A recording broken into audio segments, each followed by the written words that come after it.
The river's icy embrace tore the breath from Grace Evans' lungs as the current dragged her downstream, her sodden skirts threatening to pull her under with each desperate gasp for air. The spring of 1875 had brought unprecedented flooding to the Colorado Territory, transforming the usually placid creek into a raging torrent that had swept away everything: her wagon, her supplies, and nearly her life. Grace had been traveling west to start anew after her father's passing left her with nothing but debts and unwanted suitors back in Boston. The promise of land and independence had called to her like a siren's song. Now, as she clawed at passing branches and slippery rocks, that dream seemed as distant as the eastern life she'd left behind. "Keep your head above water," she commanded herself through chattering teeth, fighting against the pull of exhaustion. The storm that had caused the flash flood still raged overhead, lightning illuminating the unfamiliar landscape in brief, terrifying flashes. Just as her strength began to fail, her fingers found purchase on a half-submerged tree trunk. With the last reserves of her energy, Grace pulled herself toward the shore, collapsing on the muddy bank as rain pelted her face. She lay there, lungs burning, too weak to move further from the water's edge. The thunder seemed to change its tenor, transforming from a distant rumble to a rhythmic pounding. Through water-blurred vision, Grace made out a dark shape approaching, a horse and rider materializing from the curtain of rain. The rider dismounted in one fluid motion, his tall form silhouetted against the stormy sky. He knelt beside her, strong hands gently turning her to face him. "Miss, can you hear me?" His voice was deep and clear, cutting through the storm's chaos. Grace could only manage a weak nod, her body trembling uncontrollably. The stranger removed his duster and wrapped it around her shoulders. When he spoke again, his words burned into her consciousness with unexpected intensity. "You belong to me now," he whispered, his tone not threatening but determined, protective. "I won't let the river take you." Before Grace could respond, he'd lifted her into his arms and placed her atop his horse, mounting behind her and cradling her against his chest as they rode through the tempest. The rhythmic motion of the horse and the solid warmth of the stranger lulled Grace into a state between consciousness and oblivion. She wasn't certain how long they rode, but eventually, lights appeared through the rain, a ranch house standing stalwart against the elements. A woman's voice called out as they approached the porch. "Darren, what in heaven's name have you found?" "A survivor, Ma. River nearly claimed her." Grace felt herself being passed from one set of strong arms to another before blackness claimed her entirely. When she awoke, Grace found herself tucked into a bed in an unfamiliar room. Sunlight streamed through lace curtains, and the storm's fury had been replaced by birdsong. She attempted to sit up, only to fall back against the pillows as dizziness overtook her. "Easy now," came a woman's voice. An older lady with silver-streaked dark hair approached the bedside, carrying a steaming mug. "You've had quite an ordeal." "Where am I?" Grace managed, her throat raw. "The Harrington Ranch, about 15 miles outside of Copper Creek. I'm Martha Harrington. My son Darren found you half drowned by the river last night." Memory flooded back the raging water, the desperate struggle, and the man who'd appeared like an apparition through the storm. He said, "Something strange." Martha's eyebrow raised as she helped Grace take a sip of the broth. "Darren has his father's way of speaking first and thinking later." "What did he say that troubled you?" "He said I belong to him now." The words sounded even more peculiar spoken aloud in the calm light of day. Martha's laugh was warm and genuine. "That boy, he meant you're under his protection." It's an old saying his father used whenever he'd rescue strays animals, people down on their luck, anyone needing help. You belong to me now meant you were family, not property. The door opened, and Grace turned to see her rescuer for the first time without rain and darkness obscuring her vision. Darren Harrington stood tall in the doorway, his broad shoulders filling the frame. His face, tanned by the sun, held a quiet intensity that matched her memory of his voice. Dark hair fell across his forehead, partially obscuring eyes that studied her with unmistakable concern. "You're awake," he said simply, removing his hat and holding it before him. "We weren't certain you'd make it through the night. Thanks to you, I did." Grace managed a weak smile.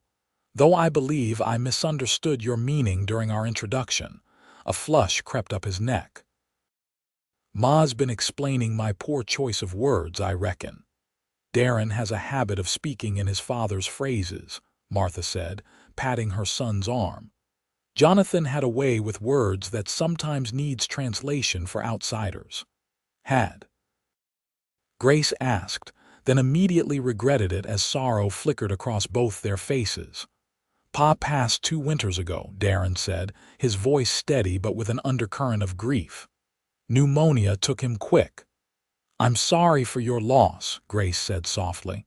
"I understand the pain. My father died 6 months ago, which is why I was traveling west. There was nothing left for me in Boston. And now everything you brought west is likely scattered along the riverbank," Martha observed. "Well, you'll stay here until you're well enough to decide what comes next." "I couldn't impose, it's not an imposition," Darren interrupted. "It's what we do. Besides, you're in no condition to go anywhere." As if to emphasize his point, Grace tried again to sit up, only to be overcome by another wave of dizziness. "See," Darren's expression softened. "Rest.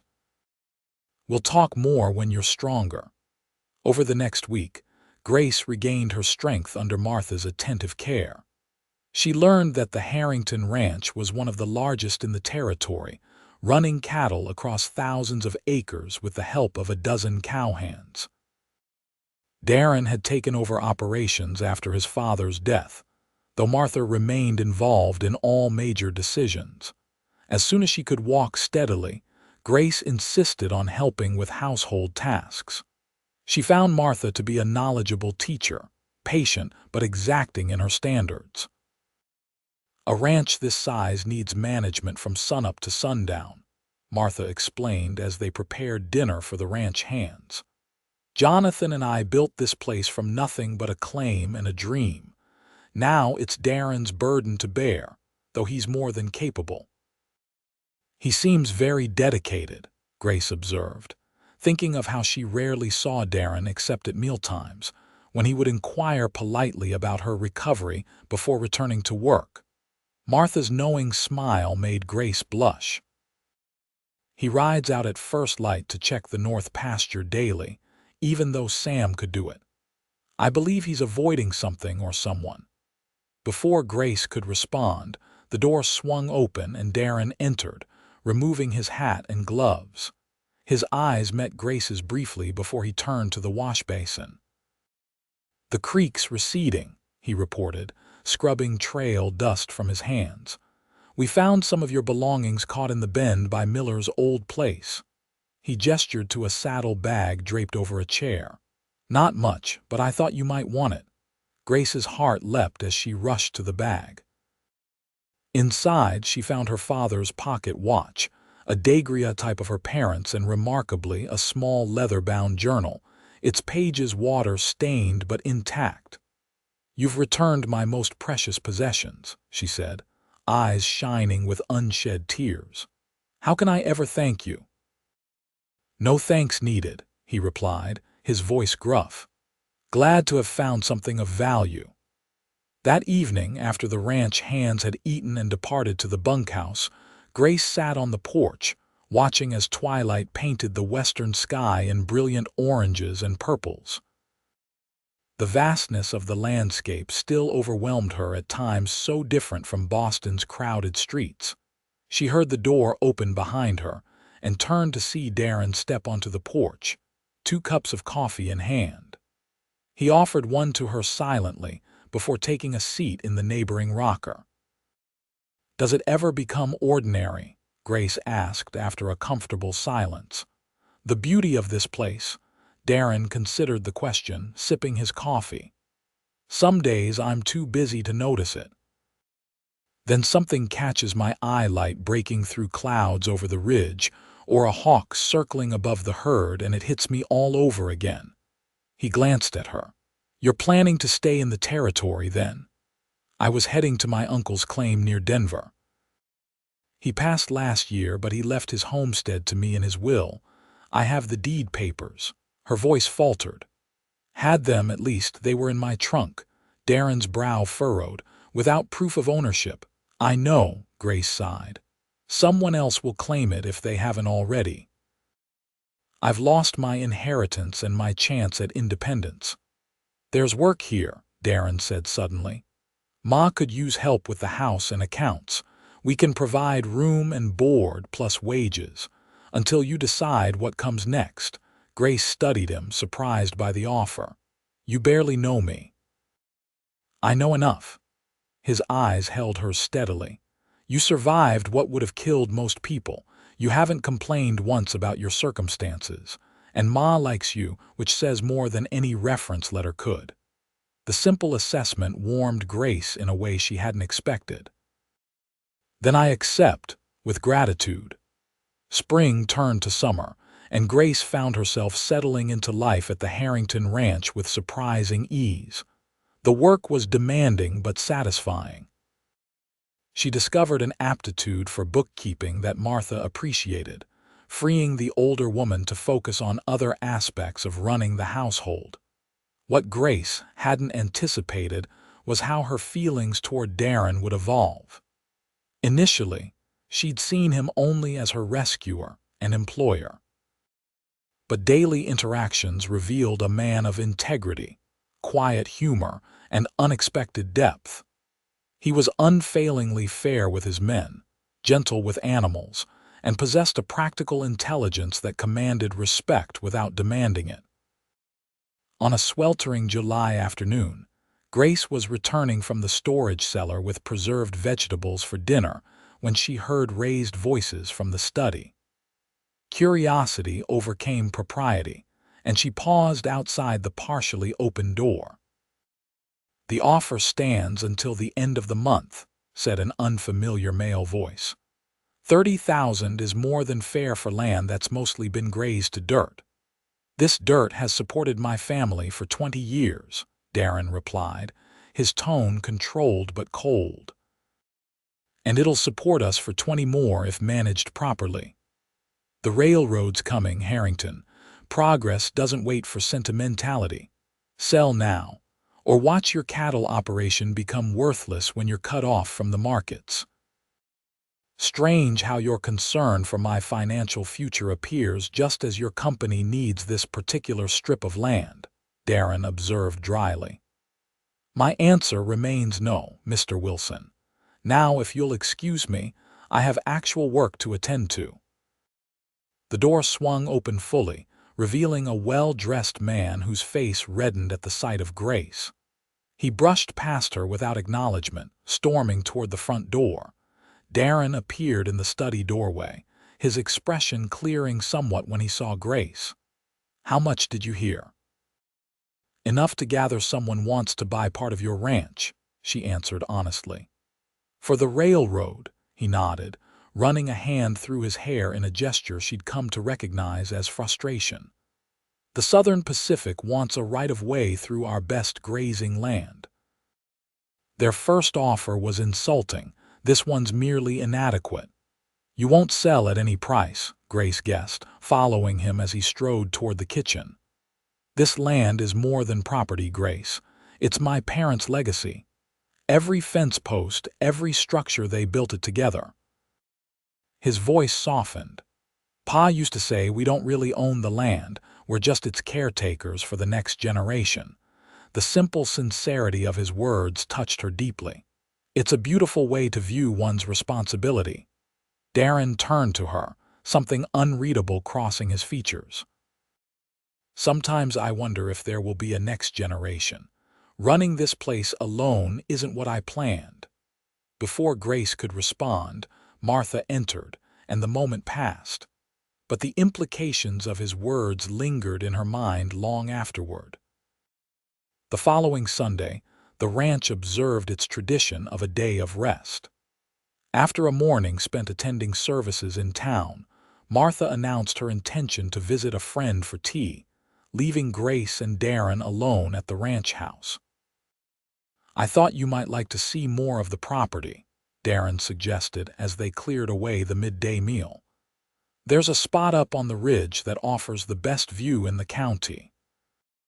Grace accepted eagerly, changing into her riding skirt, a practical garment Martha had helped her make after declaring her Boston attire entirely unsuitable for ranch life. Darren had 2 horses saddled and waiting when she emerged. He helped her mount with strong, steady hands that lingered perhaps a moment longer than necessary at her waist. The awareness that flickered between them was new and exhilarating. They rode in companionable silence, climbing steadily through meadows dotted with wildflowers. As they crested the ridge, Grace gasped at the panorama that unfolded before them, rolling grasslands stretching toward distant mountains, the ribbon of river glinting in the afternoon sun. "It's magnificent," she breathed, dismounting to better appreciate the view. Darren tied the horses to a nearby pine before joining her at the edge of the outcropping. "My father proposed to my mother on this very spot, said he wanted to show her everything that could be theirs together." Grace glanced at him, struck by the uncharacteristic openness of his expression. She must have been impressed. Actually, she told him she didn't care about the land. She'd have married him if he'd had nothing but the clothes on his back. A smile touched his lips. Then she said yes anyway. They settled on a sun-warmed boulder, the vastness of the landscape making their conversation feel somehow more intimate. "Tell me about Boston," Darren requested. "I've never been east of the Mississippi."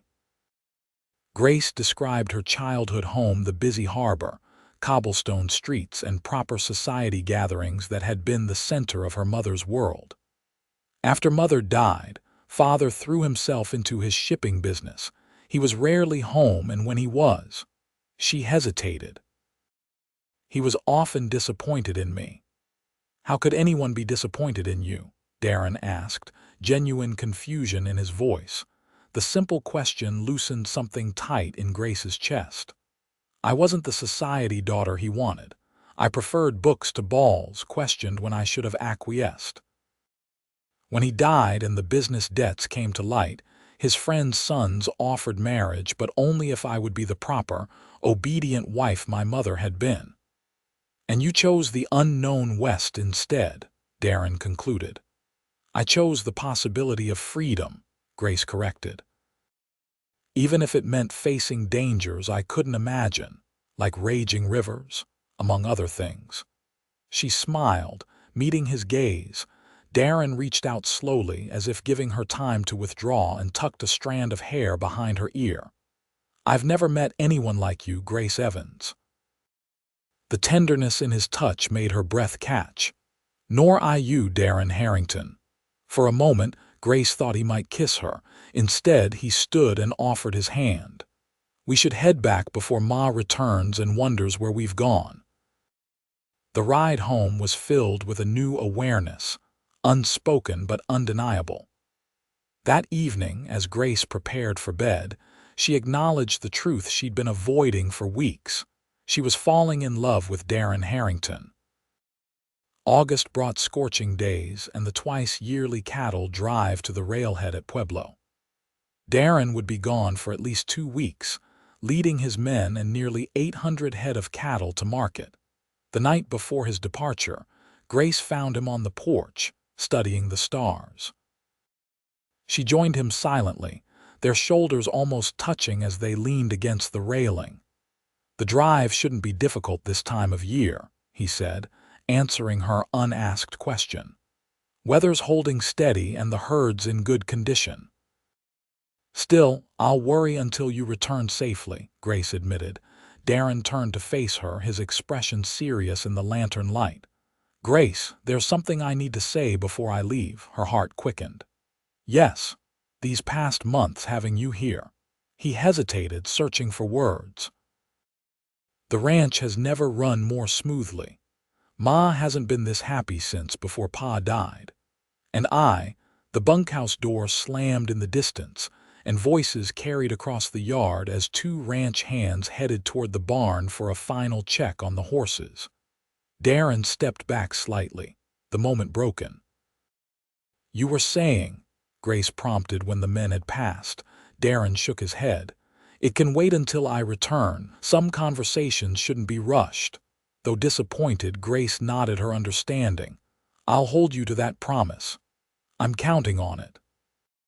He smiled, then surprised her by taking her hand and bringing it briefly to his lips. Good night, Grace. The cattle drive's departure the next morning was organized chaos, men shouting, horses prancing, dust rising as the herd began moving southeast. Darren rode back to the house for a final farewell, tipping his hat to Martha before turning to Grace. 2 weeks, he said. 3 at most. We'll manage things here, she assured him, fighting to keep her voice steady. Be safe. Something in her expression must have conveyed her deeper feelings, for his eyes softened. I have every reason to return quickly, he said quietly, for her ears alone. With that, he wheeled his horse and galloped to take his place at the head of the drive, a commanding figure against the rising sun. 5 days after Darren's departure, trouble arrived in the form of 3 riders. Grace was hanging laundry when she spotted them approaching from the direction of town. Something in their demeanor, the purposeful pace, the way they scanned the ranch buildings raised her instincts of caution. She hurried inside to find Martha. We have visitors, she said, keeping her voice calm. 3 men I don't recognize. Martha glanced out the window, her expression hardening. That's Wilson from the railroad and his hired muscle. She reached for a shotgun mounted above the fireplace. I don't like this timing, waiting until Darren's away. What should we do? Be polite but firm, Martha said, checking that the shotgun was loaded before returning it to its place. And keep this within reach. The men dismounted in the yard. Wilson, the man Grace had seen arguing with Darren, approached the house while his companions lingered near the horses, their stance casual but watchful.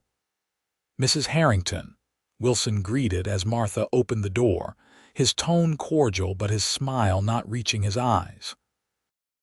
I was hoping to continue our discussion about the railroad's offer. My son made our position clear, Mr. Wilson, Martha replied coolly. Nothing has changed in his absence. Perhaps not, but circumstances have. Wilson's gaze shifted to Grace. Miss Evans, isn't it? I understand you've been handling the ranch accounts. Surely you recognize the financial opportunity being presented. Grace stiffened at his presumption. I recognize that this is the Harringtons' home and livelihood, neither of which is for sale. Wilson's expression hardened. You misunderstand the situation. The railroad will come through this territory. Governor Rout has already signed the necessary permissions. It's merely a question of where exactly the tracks will be laid. And you'd prefer they cross our best grazing land, Martha observed. We're prepared to increase our offer to $40,000, Wilson said. That's more than generous. The answer remains no, Martha stated firmly. Now, if you'll excuse us, we have work to attend to. Wilson's facade of civility slipped. Mrs. Harrington, I don't think you appreciate the position you're in. Without your son here, who's going to stop progress? 2 women alone can't hold back what's coming. One of the men by the horses shifted his coat, deliberately revealing a holstered pistol. Grace felt cold fear wash through her, but Martha stood tall, undaunted.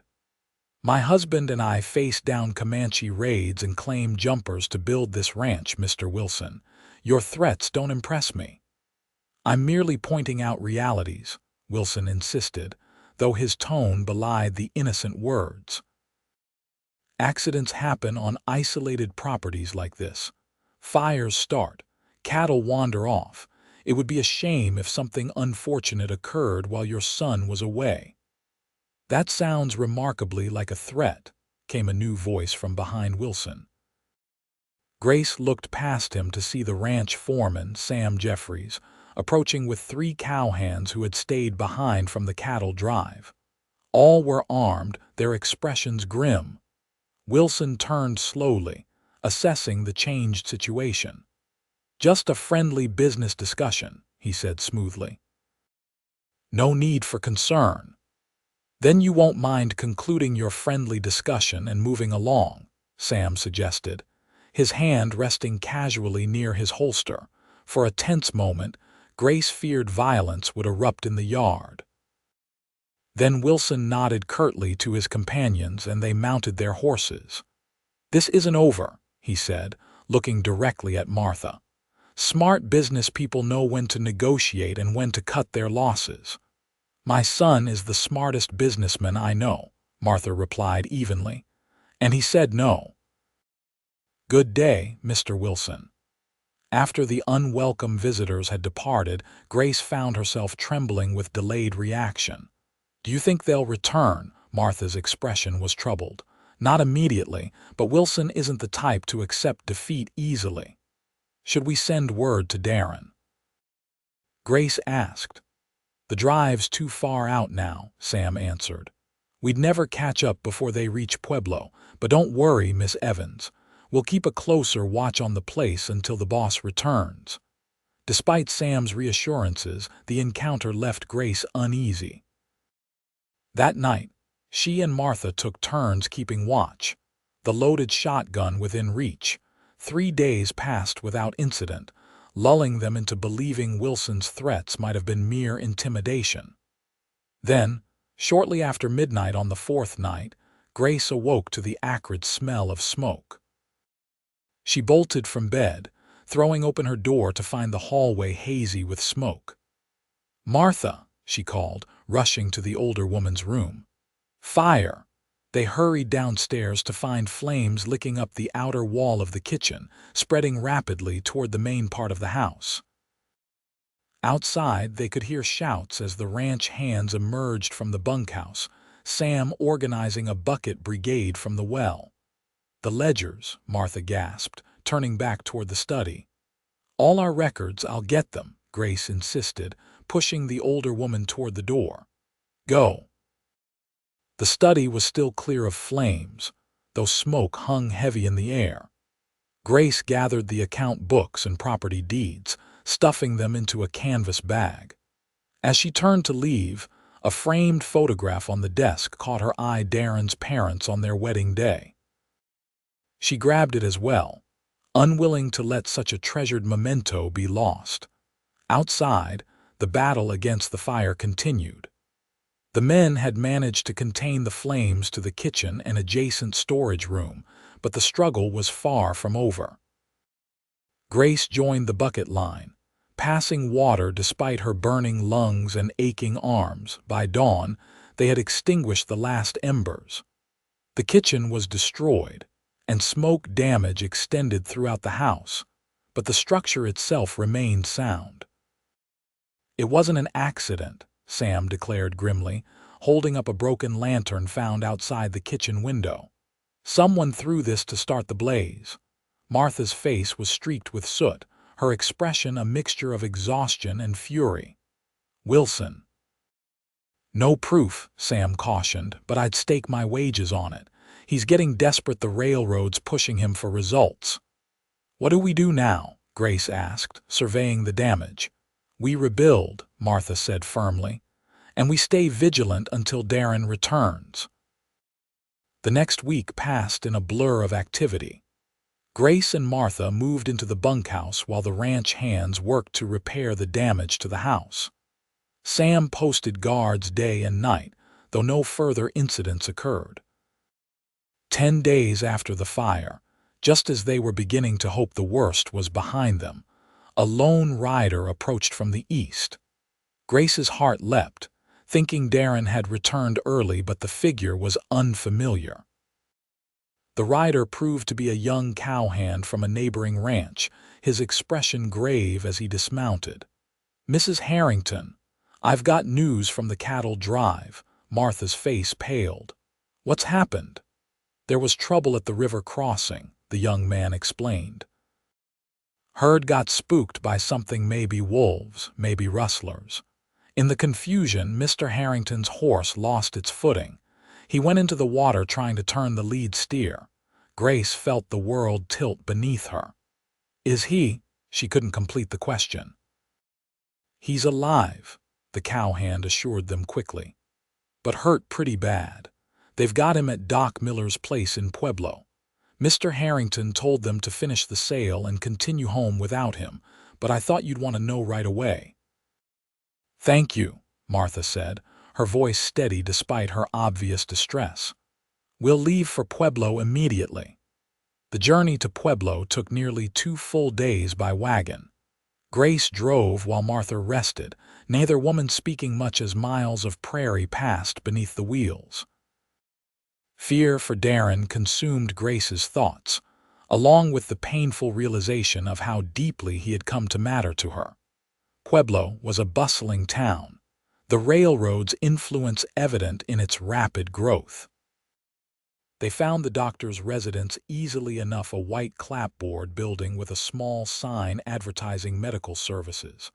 Dr. Miller greeted them with tired eyes but a reassuring smile. "Mrs. Harrington, he's been asking for you, and you must be Miss Evans." At Grace's nod, he continued, "He's mentioned you as well." "How serious are his injuries?" Martha asked, direct as always.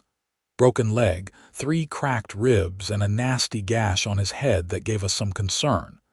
He swallowed a fair amount of river water, which led to lung inflammation. But the fever broke yesterday, and I believe the worst has passed."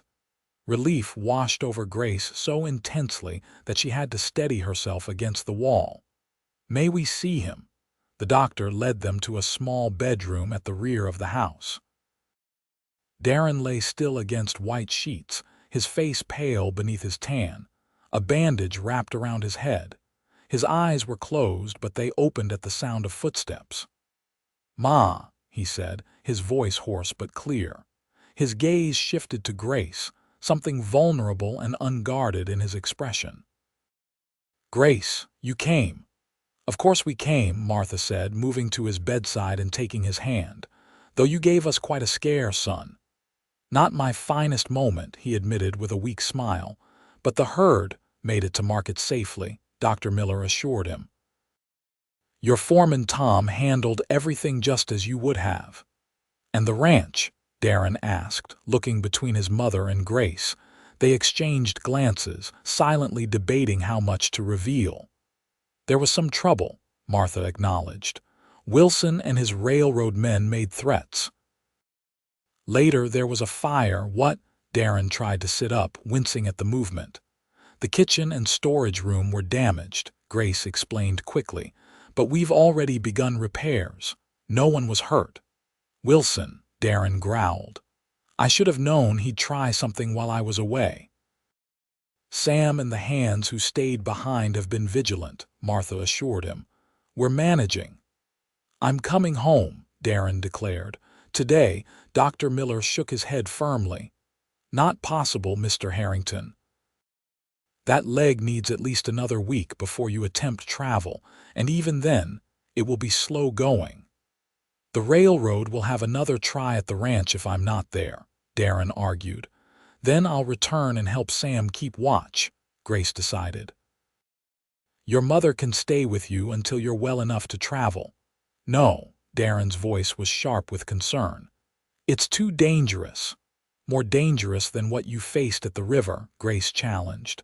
"I'm not helpless, Darren. None of us are." Martha nodded approvingly. "Grace is right. Between her, Sam, and the hands, the ranch will be secure." And you'll recover faster without worrying about me strangling you for being a difficult patient." The ghost of a smile touched Darren's lips despite his obvious frustration. "You're both as stubborn as Pa always said Harrington women should be." "I'll take that as a compliment," Grace replied, her heart warming at being included in the category, however indirectly. After a night's rest in Pueblo, Grace prepared to return to the ranch with one of the hands who had accompanied them. She visited Darren before departing, finding him propped up in bed, looking marginally better than the previous day. "I don't like sending you back there," he said without preamble. "You're not sending me," Grace corrected, sitting beside his bed. "I'm choosing to go because the ranch needs protection." "Grace." He reached for her hand, his grip surprisingly strong. "What I was trying to say before I left for the cattle drive can wait until you're well," she interrupted gently. "We'll have time." "Will we?" Uncertainty shadowed his features. "When I was in that river, feeling the current pulling me under, all I could think about was you. How I'd found you in the water, and now I might die the same way without ever telling you." Grace leaned forward, placing her free hand against his cheek. "Then don't die," she whispered. "Get well, come home, and tell me then." His eyes held hers, dark with emotion. "Promise you'll be careful." "Wilson is dangerous. I promise." On impulse, she pressed a brief, tender kiss to his lips. "That's to remind you what's waiting when you return." The journey back to the ranch was uneventful, though Grace's mind buzzed with plans. Upon arrival, she called a meeting with Sam and all the hands. "Wilson and his men will make another attempt," she told them frankly. "We need to be prepared." Sam nodded. "I've sent to neighboring ranches for help. The Andersons and Prestons both have grievances against the railroad. They'll stand with us." "Good," Grace approved. "Now, here's what I propose." 3 days later, Wilson returned as expected, this time with 6 men. They approached boldly in broad daylight, no pretense of friendly business discussions evident in their demeanor. Grace stood on the porch, outwardly calm though her heart pounded. Sam flanked her on one side, the ranch cook, a former cavalry soldier named Henry, on the other. "Miss Evans," Wilson called, reining in his horse. "I see Mrs. Harrington is absent. Perhaps now we can have a reasonable conversation about the railroad's needs." "The answer remains the same, Mr. Wilson," Grace replied steadily. "This land is not for sale at any price." Wilson's smile was cold. "I tried negotiation.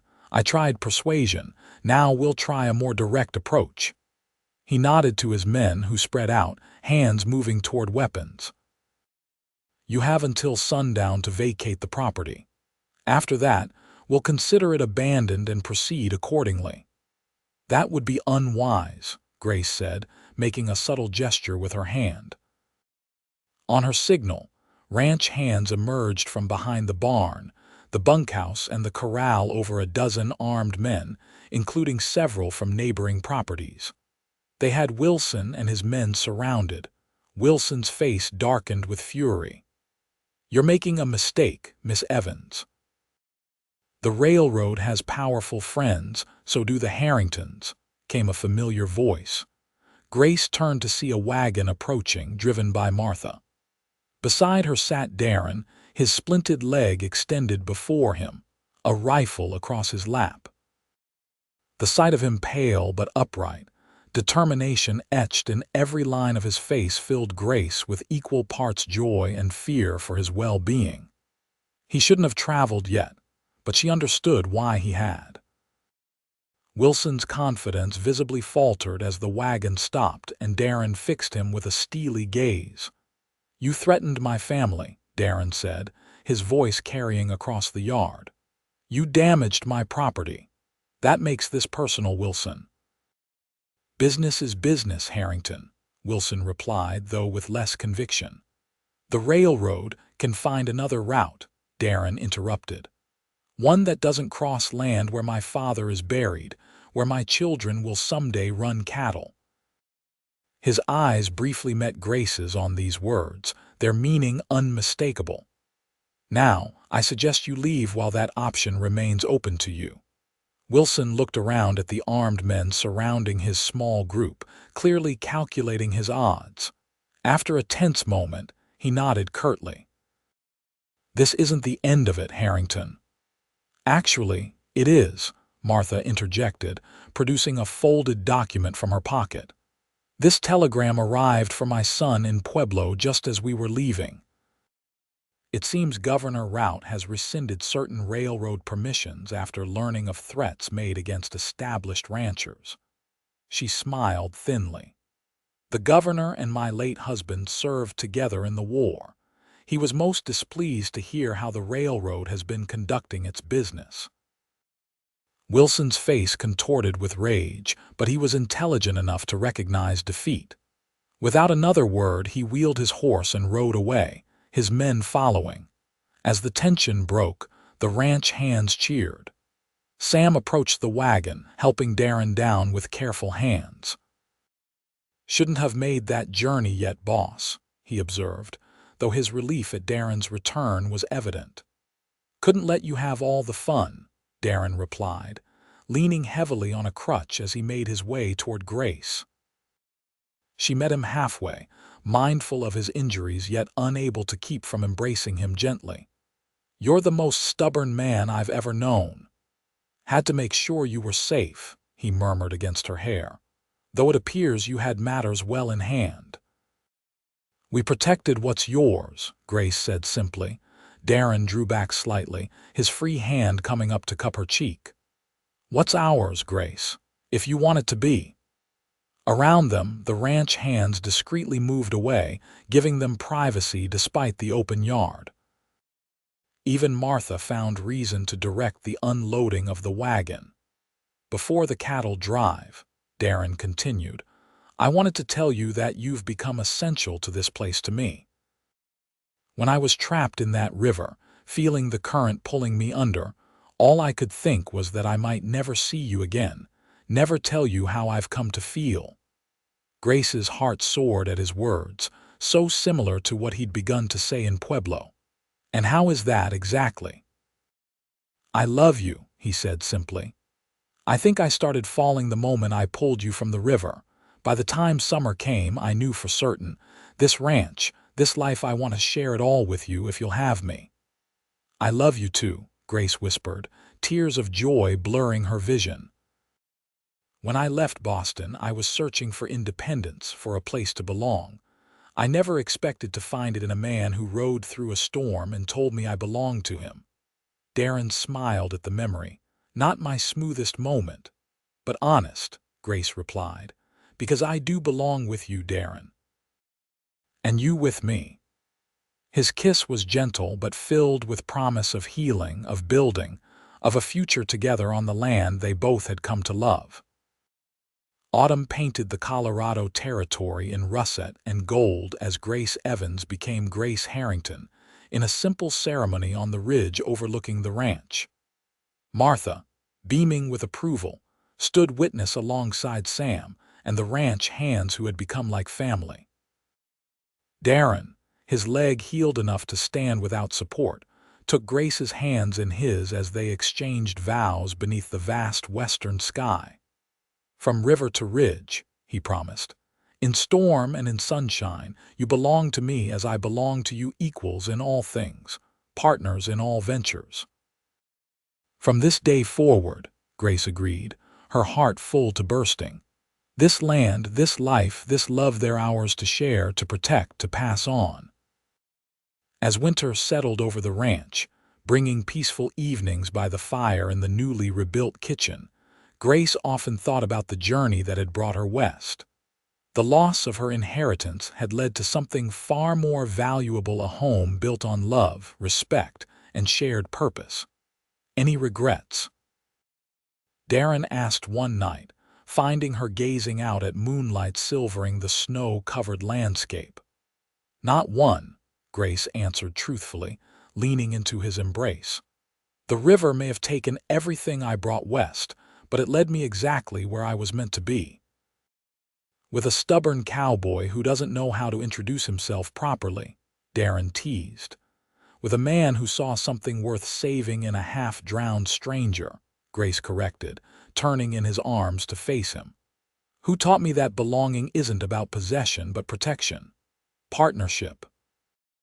Love, Darren added softly, brushing his lips against her forehead. Love, Grace agreed, knowing that like the ranch that stretched around them, what they had built together would endure through whatever storms the future might bring.